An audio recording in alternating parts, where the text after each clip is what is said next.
এবারে আল্লাহর গোলাম কাজী আবু বকর রহমাতুল্লাহি আলাইহি এই থলিটারে কি করলেন, হেফাজত করলেন, বাড়িতে নিয়ে গেলেন যাতে করে কোনো ডাকাতে আক্রমণ না করতে পারে, রাহাজারিরা আক্রমণ না করতে পারে। এই চিন্তা করে তিনি থলিটা বাড়িতে নিয়ে গেলেন।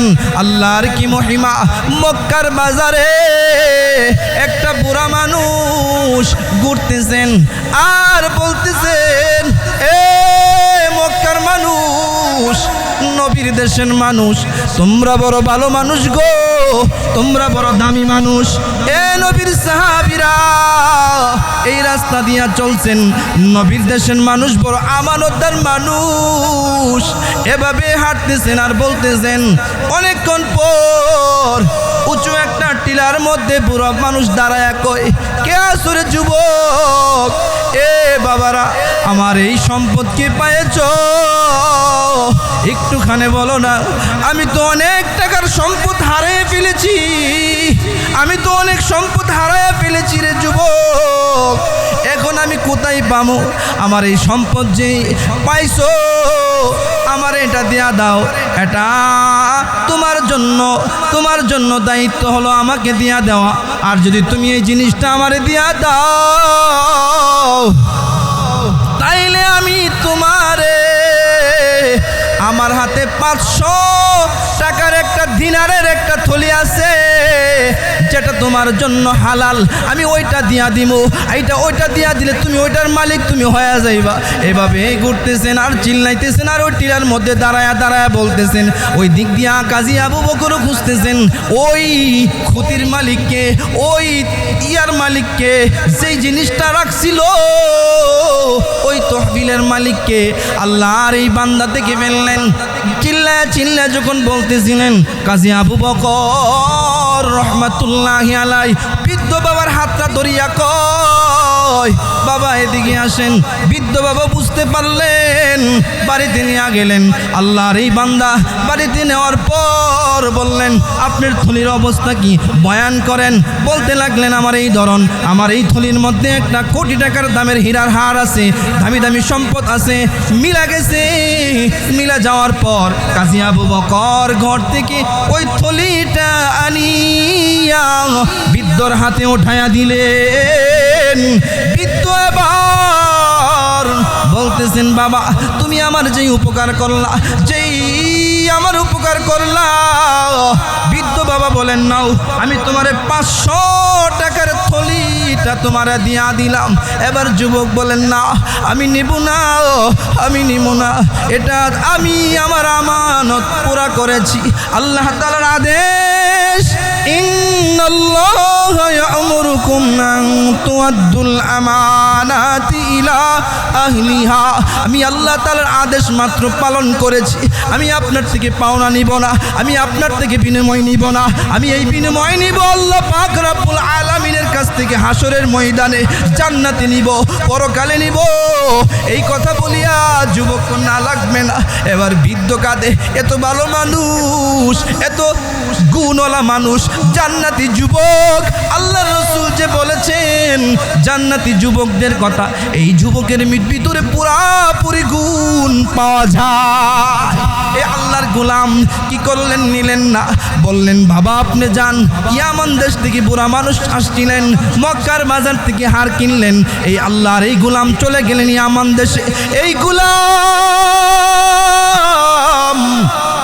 কয়েক বছর পরে সফর করতে লাগলেন নৌকা দিয়া অথবা এমন জাহাজের মধ্যে সফর করতেছেন। আল্লাহর কি মহিমা, এমন ঢেউ তুফান আসার কারণে যাত্রী সব দুনিয়া থেকে বিদায় হয়েছে। আল্লাহর কি মহিমা। কাজী আবু বকর ঘুরতে নদীর ঢেউ তরঙ্গে ইয়ামান প্রদেশের ওই নদীর কিনারার মধ্যে গিয়া লাগছে। ইন্নাল্লাহা ইয়া'মুরুকুম আন তুআদ্দুল আমানাতি ইলা আহলিহা وإذا حكمتم بين الناس أن تحكموا بالعدل إن الله نعم ما يعظكم به إن الله كان سميعا بصيرا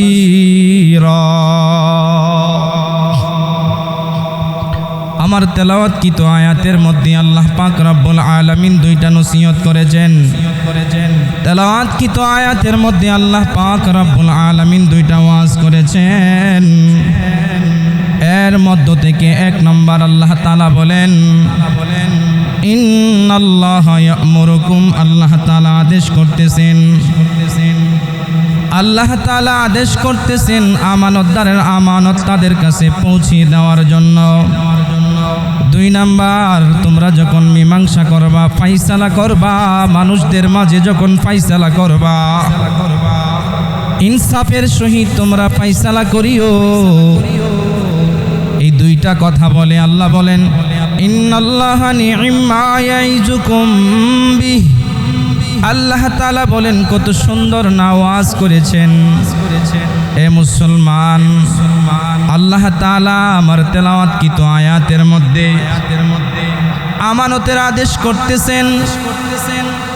আমানত এমন একটা গুরুত্বপূর্ণ ইবাদত, যার ভিতরে আমানতদারিতা নাই সে মুমিন না। মুমিন হওয়ার জন্য মুসলমান এক নম্বর শর্ত হলো আমানতদার হতে হবে। পয়গম্বরে আরবি বলেন লা ঈমান লিমান লা আমানাত লা। পয়গম্বরে আরবি বলেন যার মধ্যে আমানতদারিতা নাই, যার মধ্যে আমানতদারিতা নাই তার ঈমান নাই। আমরা কি বুঝলাম? ঈমানদার হওয়ার জন্য মুসলমান এক নাম্বার আমানতদার হতে হবে। এ মুসলমান, কোনদিন কোন মুসলমান আমানতের খিয়ানত করতে পারে না। যে নাকি আমানতের খিয়ানত করবে সে তো মুসলমান না বাবা, সে তো হলো মুনাফিক। জোরে বলেন কি? আল্লাহর রাসূল বলেন, আল্লাহর রাসূল সাল্লাল্লাহু আলাইহি ওয়াসাল্লাম বলেন যার মধ্যে আমানতদারিতা নাই সে ঈমানদার না, মুমিন না।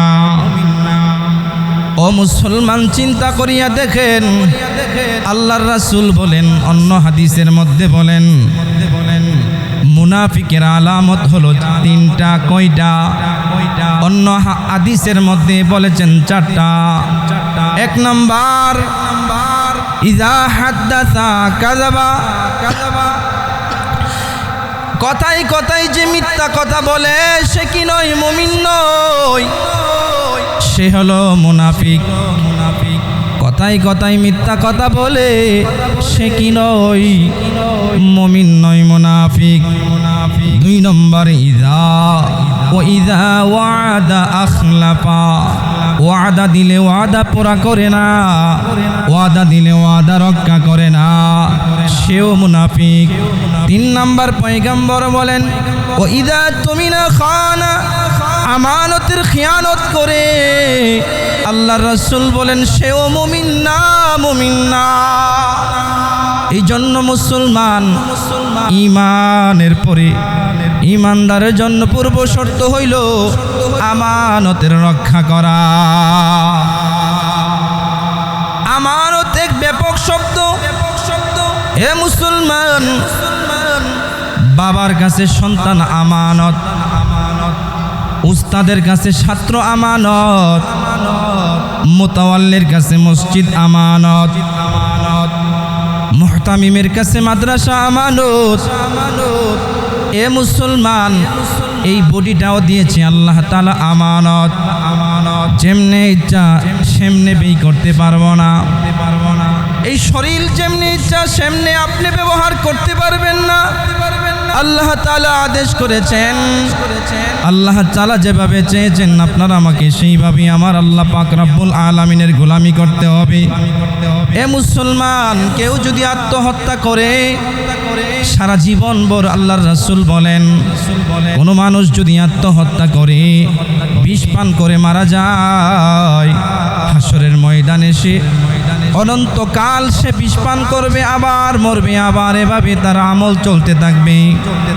কেউ যদি দড়িতে ফাঁসি লাগায়া মরতে চায়, কেউ যদি দড়িতে ফাঁসি লাগায়া মরে, কিয়ামত পর্যন্ত সে ফাঁসি লাগাইতে থাকবে। এমনভাবে কেউ যদি আত্মহত্যা করে তাইলে সে এমনভাবে আল্লাহর কাছে জবাব দিতে হবে। ও মুসলমান, এই জন্য আল্লাহ পাক রব্বুল আলামিন আল্লাহ তাআলা আমানত দিয়েছেন, এই শরীর আল্লাহ তাআলা আমানত দিয়েছেন। আমি আপনি যেভাবে ইচ্ছা সেভাবে ব্যয় করতে পারবো না। আল্লাহ পাক রব্বুল আলামিন যেভাবে বলেছেন সেভাবেই ব্যয় করতে হবে। এই জন্য মুসলমান কেউ যদি আত্মহত্যা করে আল্লাহর কাছে, মুসলমান কেউ যদি আবার আল্লাহর আদেশ, কেউ যদি আল্লাহর রাস্তায় জিহাদ করে রক্ত দেয়, জীবন দিয়া দেয় মুসলমান, এই জীবনকে আল্লাহ পাক রব্বুল আলামিন মরণ বলে না। আল্লাহ পাক রব্বুল আলামিন বলেন তারা মরণ নয়, তাদের মৃত্যু নয়। ওয়ালা তাকুলু লিমান ইয়াকতালু ফি সাবিলিল্লাহ, আল্লাহর রাস্তায় যারা জীবন দেয় তাদেরকে মৃত বলিও না। তারা মৃত না রে মুসলমান, তারা জীবিত। এই জন্য মুসলমান আল্লাহ পাক রব্বুল আলামিন জীবন নামক যে নিয়ামত দিয়েছেন, এটা আমানত। সন্তান বাবার কাছে আমানত। আজ সন্তান আমার আপনার যেমনি ইচ্ছে সেমনি চলে, সন্তানের ফিকির আমি আপনি করি না। সন্তানের জীবন নষ্ট হইতেছে, একটুখানিও ফিকির করি না। ঠিক না বেঠিক? সন্তান আল্লাহ তাআলা দিয়েছেন, এটা আপনার কাছে আমানত। কিন্তু সন্তানকে সুশিক্ষায় শিক্ষিত করা, সন্তানকে দ্বীন শিক্ষা দেওয়া, কোরআনের এলেম শিক্ষা দেওয়া, কোরআন বুঝানো, এই দায়িত্ব হচ্ছে বাবা মার। সন্তানকে যদি এই শিক্ষা না দেন কি হবে অবস্থা? এই সন্তান আপনার একদিন আপনার বিরোধিতা করবেন, এই সন্তান আপনার বিরুদ্ধে দাঁড়াবেন। তাইলে এই সন্তান কি দাঁড়াইলো? সন্তানও আল্লাহ পাক রব্বুল আলামিন আমাকে আপনার কাছে নিয়ামত দিয়েছেন, আমানত দিয়েছেন। এই জন্য মুসলমান এই আমানত এক ব্যাপক শব্দ, যে এলাকাবাসী আপনি যারা পরিচালনা করে তাদের হাতে এই এলাকাটা আমানত। আপনি ইচ্ছা করলে যেমনি ইচ্ছা সেমনি চালাইতে পারবেন না। আল্লাহ তাআলা আপনাকে মুসলমান বানিয়েছেন, আপনি ওইভাবেই চলতে হবে।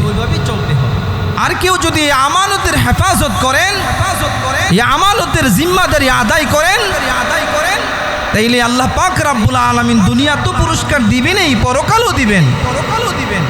আমরা তো মনে করি শুধু আমানতদারিতা বুঝি টাকা পয়সার ব্যাপারে, শুধু আমানতদারিতা। নামাজ পড়ে 5 ওয়াক্ত, লেবাস সুন্দর দেখতে, কিন্তু আমানতের খেয়ানত করে, আমানতের হক পুরোপুরি আদায় করে না। এমন মানুষ আছে না নাই? অভাব নাই মুসলমান, যে আপনি কারো বাড়িতে অথবা কারো খেতে আপনি কাজ করার জন্য লোক পাঠাইছেন, সে ইচ্ছা করলে কাজটা আজকে সমাধা করতে পারে। ক্ষেতের লাইলে গিয়া বৈশা চিন্তা করে, আজকে যদি কাজটা সমাধা করে দেই কালকে কি করব। এই কালকের চিন্তা করে আজকে কাজটা সমাধা করতে পারে, কিন্তু করে না। না করে আইসা অভিযোগ করতেছে, যেই ক্ষেতের মধ্যে যেই নিরি উঠছে, এই নিরি আজকে একদিনে সম্ভব না। অন্য হইলে 3 দিন লাগতো, আমি 2 দিনে শেষ করে দিব। তো মালিক তো মনে করছে হ্যাঁ সাই যা বলছে সঠিক কথাই বলছে। এইভাবে যে সে যে দুর্নীতি করলো, আমানতের খেয়ানত করলো, এই সারাটা জীবন এই যে অল্প টাকার লোভে সে আমানতের খেয়ানত করেছেন। কথারও আমানত আছে না নাই? কথারও আমানত আছে। আজ আমাদের সমাজের ভিতরে আমরা শুধু জানি যে টাকা পয়সা রাখলেই বুঝি আমানত। না বাবা, না বাবা, এই কথাও একটা আমানত। হাদিসের মধ্যে আসছে, কেউ যদি আপনার সামনে কথা বলতে আসছে আর সে এদিক সেদিক ঘোরাফেরা করতেছে, চাইতেছে, তো আপনি মনে করবেন যে আপনার কাছে সে কথাটা আমানত রাখতে চাইতেছে, আপনার কাছে কথাটা আমানত রাখতে চাইতেছে। অতএব আপনার উচিত এই কথাটা কারোর কাছে না বলা। তো আমরা কি, কেউ যদি এমন কোনো কথা বলে তো তার কাছে বলার পর সে বলে যে অমুক কথাটা কারো কাছে কিন্তু বলিও না, সে আমাকে বলছে যাতে করে কারো কাছে না বলি। এই লোকের আর পেটের ভাত হজম হইতেছেন, পেটের মধ্যে কি জানে করতেছে। এই লোক কি করতেছেন যে আরেকজনের কাছে গিয়ে বলতেছেন যে এই কাজটা যে করছে এটা কিন্তু অন্য কারো কাছে বইল না, সে আমার কাছেই বলছে, অন্য কারো কাছে কিন্তু বলা যাবে না। এই করতে করতে 1 থেকে 100 মানুষের কাছে অথবা এর বেশি চলে গেছে।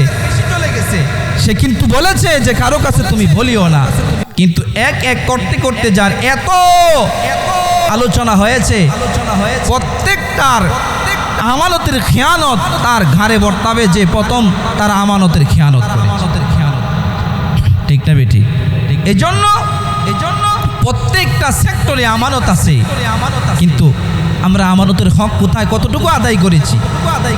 যদি আমানতের হক আদায় করতে পারেন তাহলে আল্লাহ পাক রব্বুল আলামিন দুনিয়াতেও পুরস্কার দিবেন, পরকালও পুরস্কার দিবেন।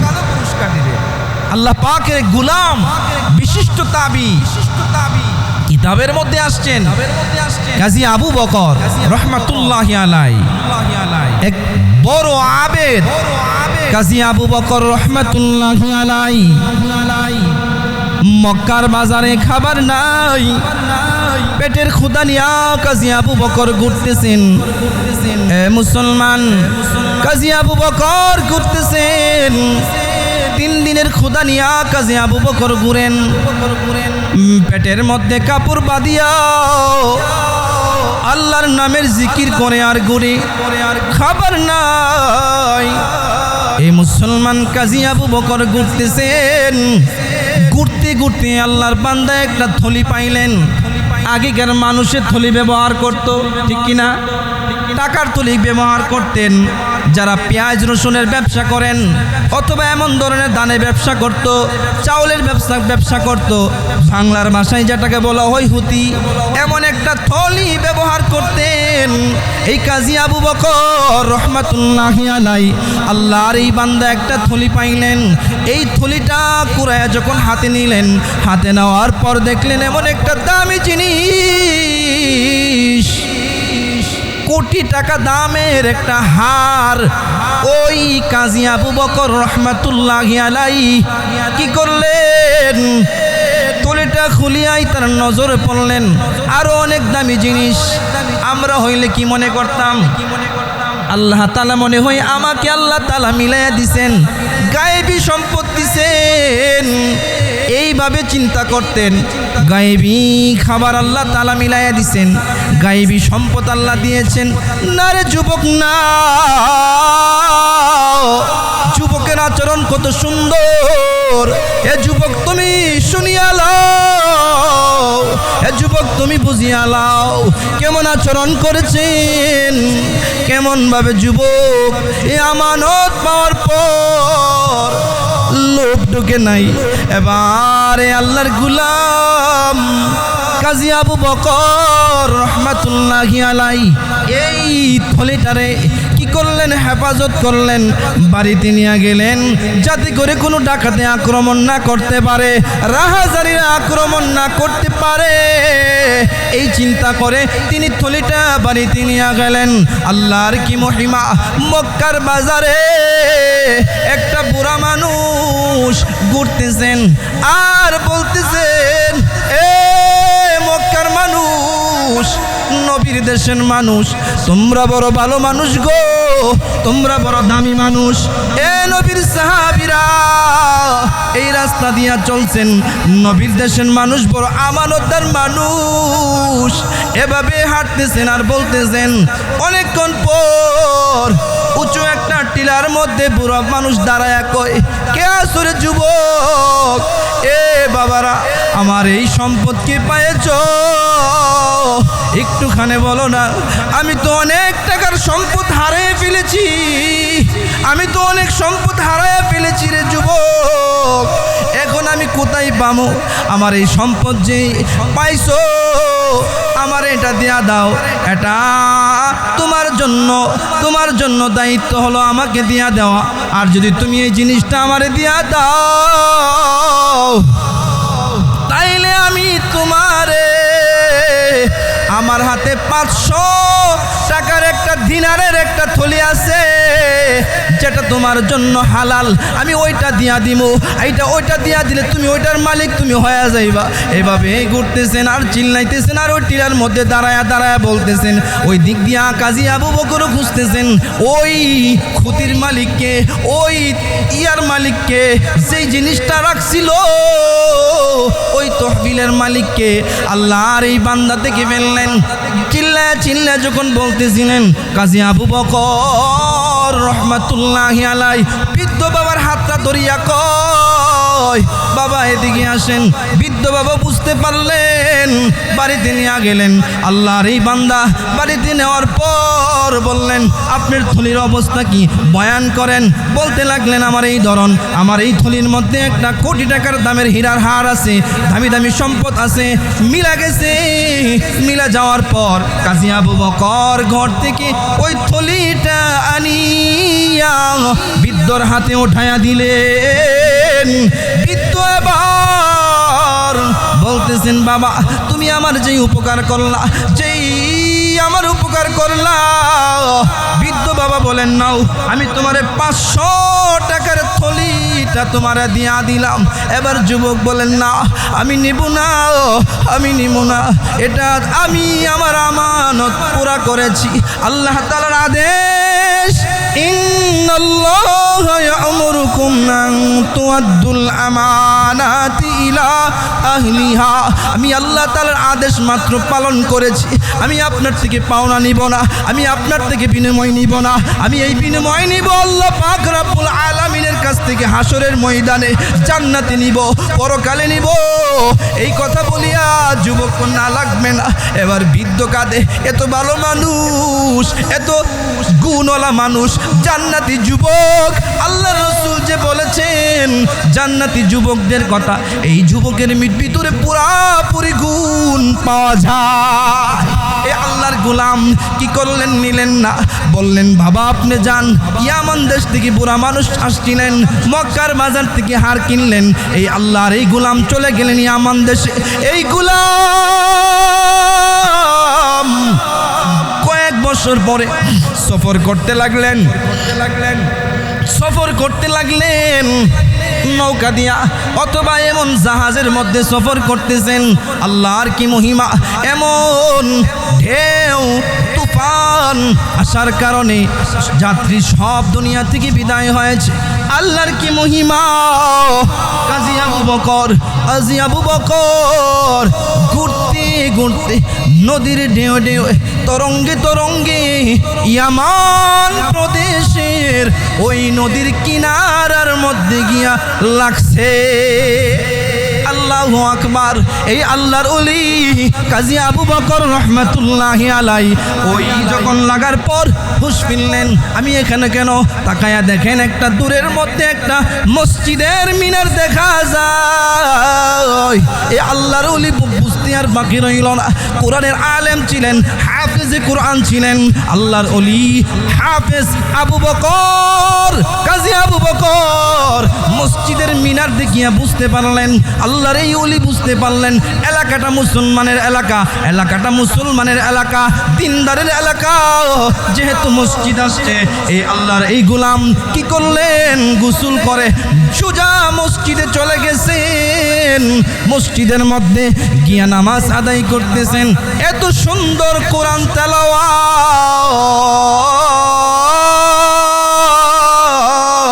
কোরআন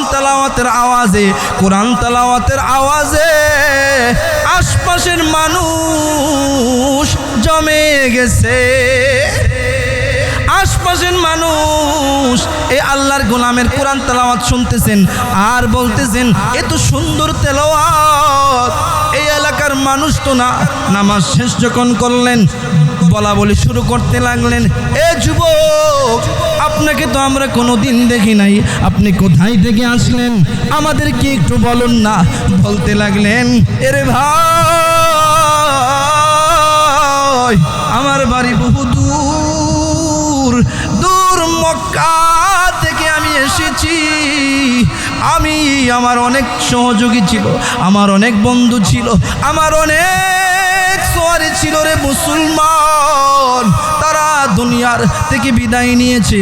আল্লাহ পাক রব্বুল আলামিন আমাকে হায়াত দিয়ে এই পর্যন্ত পৌঁছেছে। আমার ভারী বড় দূরে,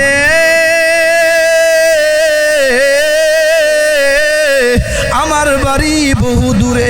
আর বলতে লাগলেন কোথায়? কো মক্কায়। তাইলে এবার লোকেরা বলেন, আপনি আমাদের হুজুর, আপনি আমাদের মসজিদে থাকবেন। আশ্চর্য হয়ে গেছে। আমি কেমনে আপনাদের মসজিদে থাকবো? আমাদের এই মসজিদের ইমাম সাহেব গত কয়েকদিন আগে দুনিয়া থেকে বিদায় নিয়েছে। আমরা কোরআন জানি না, আমরা মাসাইল জানি না, আমরা কোনো কোরআনের ইলম নাই, আমরা দিন বুঝি না। আমাদেরকে আপনি দিন বুঝাইবেন, আমাদেরকে আপনি কোরআন পড়াইবেন, আমাদেরকে আপনি দিন শিখাইবেন। ও মুসলমান, এভাবে যখন বারবার বলতেছেন, আপনি নবীর দেশের মানুষ, আল্লাহ তাআলা আমাদেরকে আপনার জন্য আমাদের জন্য আল্লাহ মিলাই দিছে, অতএব আপনি যাইবেন না, আপনি আমাদেরকে ঈমান শিখাইবেন, নামাজ পড়াইবেন, দিন শিখাইবেন। বারবার বলার পর আল্লাহর এই গোলাম এই মসজিদের ইমামতি করতেছেন। কি করতেছেন? মসজিদের ইমামতি করতেছেন। আল্লাহর এই বান্দা যুবক মানুষ, বিয়ার প্রয়োজন আছে না নাই? আপনারা কথা কন না কেন? আছে না নাই? বিবাহের প্রয়োজন আছে। বিবাহ হালাল, বিবাহ কি হালাল? হালাল রাস্তা দিয়েছেন, কিন্তু যুবক তুমি যে প্রেমের নামে মহিলাদেরকে সাথে পিছনে ঘুরতেছো, হারাম করতেছে। কিন্তু যুবক আল্লাহর ভয়ে কোনো কিছুই তো করে না, যে আল্লাহকে ভয় করে সব কিছু সে ছেড়ে দেয় একমাত্র আল্লাহর জন্য। এই যুবক বলতেছেন, এলাকা মানুষ বলতেছেন, হুজুর আপনি কি বিয়ে করছেন? কোন আমি তো বিয়ে করি নাই। তো আপনার তো বিবাহের প্রয়োজন আছে। জি, বিবাহের তো প্রয়োজন আছে, পুরুষ যেহেতু। তো বলতেছেন আমাদের এলাকার মধ্যে একটা ওলি মানুষ ছিলেন, বুজুর্গ মানুষ ছিলেন। এমন সমাজের মধ্যে থাকে না? বুজুর্গ মানুষ, আল্লাহওয়ালা মানুষ। তো বলতেছেন যে আল্লাহওয়ালা মানুষ, বুজুর্গ মানুষ ছিলেন, তার একটা মেয়ে আছে।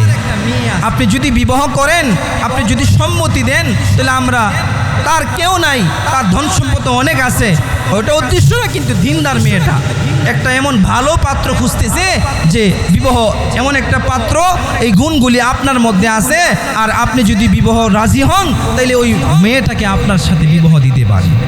এবার কি করলেন? এই যুবক রাজি হয়ে গেলেন, বিবাহ বন্ধনে আবদ্ধ করাই দিছে।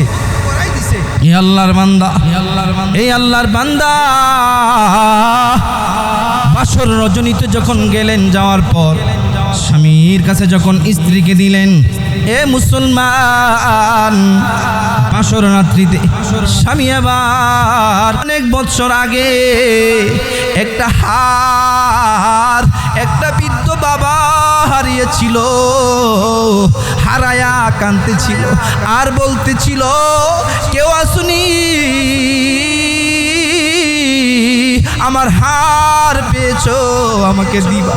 আমি একদিন নয় দিন, 3 দিন, 2 দিন নয় রে বিবি, আমার 3 দিন উপবাস ছিলাম গো বিবি। আমার পেটের মধ্যে আমি কাপড় বেঁধেছি, আমার কষ্ট কারো কাছে বলি নাই। এমন একটা সময়ে আমি ওই হারটা পেয়েছিলাম, ওই থলিটা পেয়েছিলাম, আমি বৃদ্ধ বাবারে দিয়েছিলাম। আমি তো চিন্তা করতেছি ওই হারটা কিনা। এবার এই কথাটা শোনার পর কাজী আবু বকরের স্ত্রী স্বামীর গলায় জড়ায়া ধরিয়া বলে, স্বামী আমার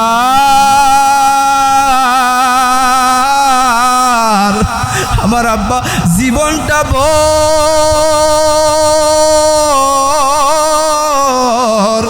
এই যুবকের জন্য কাঁদছে, এই যুবক জান্নাতি যুবক, এই যুবকের জন্য কাঁদছে। আমার আব্বা সারাটা জীবন বলে গেছে, মারে তুই বড় ভালো মানুষ রে মা, তুই বড় নেক মানুষ রে মা, আমি যদি তোরে এমন একটা নেক মানুষের হাতে উঠায়া দেয়া যাইতে পারতাম রে মা, আমি যদি এমন একটা ছেলের মতো তোর হাত উঠায়া দেয়া যাইতে পারতাম, তাইলে আমি শান্তি পাইতাম। এই বলে আমার আব্বা শুধু কাঁদতো, আমার আব্বা শুধু কাঁদতো। মরণের আগের দিন যেই সময় মারা যাবে ওই সময় বলছে, আমার মারে যুবকটা বলো ভালো মানুষ, যুবকটা জান্নাতি মানুষ। এবার কাজী আবু বকর বলে, হে বিবি আমার, আমি এই সেই যুবক, বলুন না সুবহানাল্লাহ। এবার বিবি বলেন, স্বামী আমার, এই কোটি টাকার হার আমি আপনাকে মালিক বানায়া দিলাম, বলুন না সুবহানাল্লাহ। কেমন মুসলমান, দুনিয়ার মধ্যে যদি কেউ আমানতদারের আমানত পৌঁছায়া দেয়, আল্লাহ পাক রব্বুল আলামিন দুনিয়া তো দিয়া দেন, পরকালও দিয়া দেন। আমার তেলাওয়াত কি তো আয়াতের মধ্যে আল্লাহ বলেন, ইন্নাল্লাহা ইয়া'মুরুকুম আন তুআদ্দুল আমানাতি ইলা আহলিহা। আমানতদারের আল্লাহ তাআলা আদেশ করতেছেন, তোমরা আমানতদারের আমানতদারের কাছে পৌঁছিয়ে দাও। 2 নাম্বার হইল, ওইজা হাকামতুম বাইনান নাসি আন তাহকুমু বিল আদল। আল্লাহ তাআলা বলেন 2 নাম্বার, 2টা ওয়াজ যে করেছেন এর মধ্য থেকে 1 নম্বর হলো আমানত। এ মুসলমান, সামনে নির্বাচন আসতেছে কিনা? এ মুসলমান, নির্বাচন আসলে পরে আপনি ভোট কাকে দিবেন, আপনি সমর্থন কারে করবেন? আপনি যদি দিনদারকে সমর্থন না করেন, একটা ভালো মানুষকে যদি সমর্থন না করেন, আপনি ভোট দিলেন মানে তাকে সমর্থন করলেন, তারে আপনি ভালোবাসলেন, তারে সমর্থন করে ভোট দিলেন। সে যদি ভালো কাজ করে, সে যদি ভালো কাজ করে, উপকারের কাজ করে, তাইলে প্রত্যেকটা সওয়াব আমল নামায়ার মধ্যে আসবে। আর যাকে আপনি ভোট দিলেন, সে যদি চুরি করে, সে যদি আমানতের খেয়ানত করে, সে যদি কি হয় বদ মেজাজের হয়, সে যদি যত খারাপ কাজ করবে, আপনার আমল নামার মধ্যে সবগুলি বর্তাবে। বুঝছেন? নেক হইলে তাইলে তো আপনি পাইবেন, বোধ হইলেও পাইবেন। এখন আপনার বিষয় হলো, চিন্তা করার দায়িত্ব হলো আপনার, আপনার ভোট আপনি দিবেন, কিন্তু নেক মানুষকে দিবেন। যে মানুষটা, এখন প্রশ্ন হয়, আমরা যারা ভোট দিব যদি উপকার না হয়, সে যদি পাস না করে, কোনো সমস্যা নাই, কিন্তু আপনি তো একটা রায় দিলেন ভালো মানুষকে, রায় আপনার ভালো মানুষকে দিলেন, পাস করার ফেল করার মালিক কে? আল্লাহ। এজন্য মুহতারাম হাজিরিন, আল্লাহ পাক রব্বুল আলামিন আমার তেলাওয়াত কি আয়াতের মধ্যে 2টা আদেশ করতেছেন। 1 নম্বর আমানত, 2 নম্বর সমাজের মধ্যে যখন ফাইসালা করবা, সমাজের মধ্যে যখন মীমাংসা করবা, একে অপরের মধ্যে মিট করবা, তখন আমানতের সহিত করিও। আপন পর চিনিও না রে যুবক, আপন পর চিনলে পরে আল্লাহ পাক রব্বুল আলামিন আমানতের খেয়ানত যেমন হইছে, এমন ইনসাফের সহিত যদি বিচার কার্য না করো, মামু বাইকনার বিচার করো, তোমার আপন মানুষ দিকে যদি বিচারটা সহজ করে ফেলো, হাসরের ময়দানে আল্লাহ পাক রব্বুল আলামিন তোমার জালেম হিসাবে উঠাবে। আল্লাহর রাসূল সাল্লাল্লাহু আলাইহি ওয়াসাল্লাম এর জমানায় আল্লাহর রাসূল কেমন ইনসাফগার ছিলেন, শ্রেষ্ঠ ইনসাফগার ছিলেন, সাহাবায়ে কেরাম ইনসাফগার ছিলেন, সমস্ত নবীরা ইনসাফগার, সমস্ত সাহাবায়ে কেরাম ইনসাফগার ছিলেন। সংক্ষিপ্ত সময় শেষ। ও মুসলমান, কেমন ইনসাফগার ছিলেন আল্লাহর রাসূলের জমানায়? আল্লাহর রাসূলের জমানায় এক সম্ভ্রান্ত পরিবারের এক মহিলা চুরি করছে। কি করছে? চুরি করছে।